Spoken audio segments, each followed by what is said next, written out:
Саған жұма парыз ба? Тексеріп көр. Келесі адамдарға жұма парыз. Біріншісі балағат жасына жеткен мужиктарға. Егер де кішкентай бала болсаңыз, бармасаңыз болады. Қыз балдарға да бармауға болады. Бірақ жұма оқып қойсаңыз, қайтадан бесін оқу керек емес. Екіншісі азат болу керексіз. Егер де тұтқында болсаңыз, болмаса түрмеге түсіп қалсаңыз, Құдай сақтасын, онда бармауға да себеп. Ну или мектепте егер де сіз школьник болсаңыз, апайлар жібермесе, онда амалсыздан бармайсыз.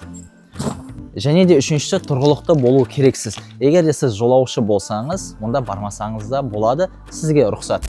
Ал енді келесі адамдарға бармаса да болады. Мысалы, қатты науқас болып, жұмаға барып, одан сайын ауруымды асқындырып алам деп нақты қорыққан адамға.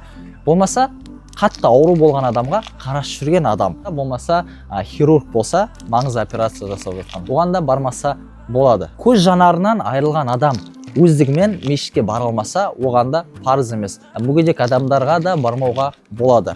Егер де бірақ осы адамдар жұманы оқып қойса, олар да қайтадан бесін оқымайды. Пайдалы болса бөлісіп қой, адамдар біліп жүрсін. Және тіркеліп қой. Ассалам.